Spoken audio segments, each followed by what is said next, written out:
Consider a fluid flow between two parallel fixed plates 0.05 metre apart.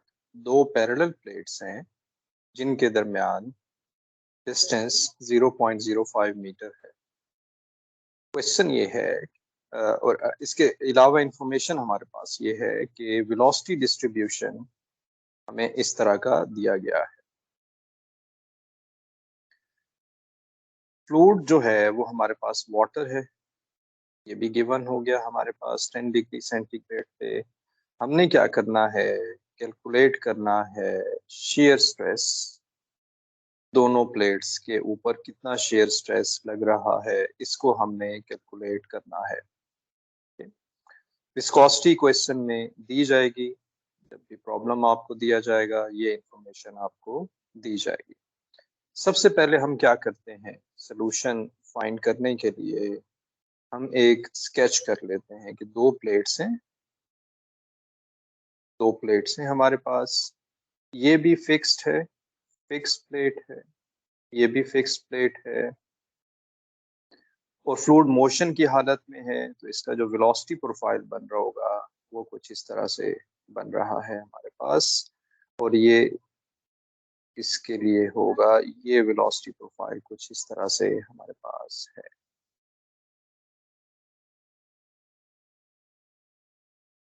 जो velocity profile है वो अगर आप देखें तो ये जो कर्व बनेगा, ये वाला कर्व जो कि पैराबोलिक शेप का है, ये हमारे पास वेलोसिटी इसकी गिवन है u ऑफ y, हमें यहाँ पर इस क्वेश्चन में यहाँ पर हमें गिवन है।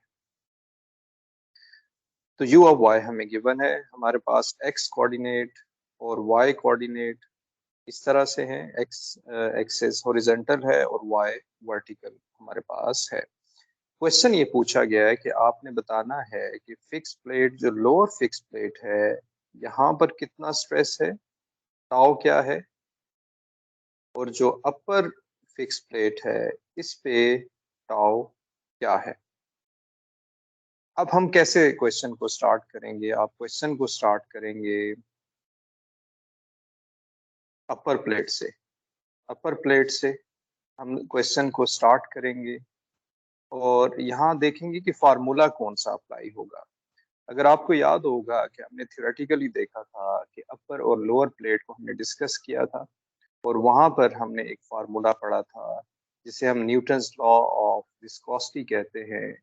ये हमने देखा था, tau is equal to mu D U by D Y, इसको आप 1 कह दें। वेलोसिटी प्रोफाइल हमें गिवन है, वेलोसिटी प्रोफाइल हमें गिवन है, इसका आप डेरिवेटिव ले लीजिए तो हमारे पास आ रहा होगा D U by D Y is equal to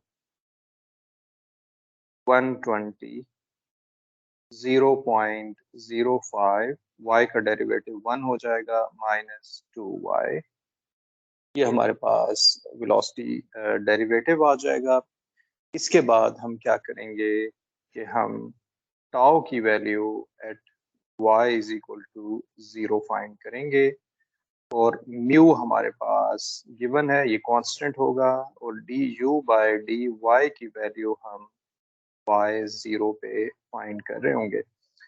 जब D U by D Y को y0 में आप पुट करेंगे और म्यू हमारे पास है, फॉर एग्जांपल म्यू हमारे पास है 1.308 और D U by D Y जब y0 पुट करेंगे तो यहाँ y0 आ जाएगा 120 multiplied with 0.05।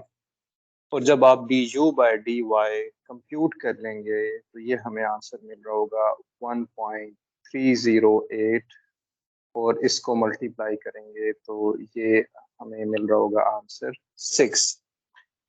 I am sorry, यहाँ पर हमें 1.308 की जगह पे जो वैल्यू लगानी है वो हमें लगानी है 1.308 क्रॉस 10 रेज टू पावर -3 के साथ है, ये वैल्यू है। और इसी तरह से यहाँ पर हमारे पास वैल्यू है 1.308 क्रॉस 10⁻⁻³ इसको आप मल्टीप्लाई करेंगे तो आपको एक आंसर मिल रहा होगा, टाउ हमें मिल रहा होगा 7.848 क्रॉस 10⁻⁻³ ये हमें टाउ मिल रहा होगा y0 पे। ये आपने फाइंड करना था। इसी तरह से अगर आप लोअर प्लेट की बात करें, तो लोअर प्लेट आपको पता है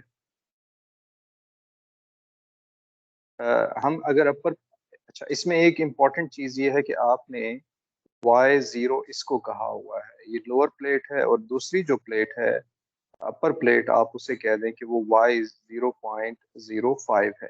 तो ये जो हमने आंसर निकाला है ये बेसिकली अपर प्लेट नहीं होगी, ये बेसिकली लोअर प्लेट हमें लिखना चाहिए था। यहाँ पर हमें यहाँ लिखना चाहिए था कि लोअर प्लेट, और लोअर प्लेट y0 पे है और जो अपर प्लेट है वो y0.05 है। और हम ये सारा एनालिसिस जो हमने किया है y0 के लिए किया है, यानी कि हमने स्ट्रेस जो निकाला है वो लोअर प्लेट के लिए निकाला है।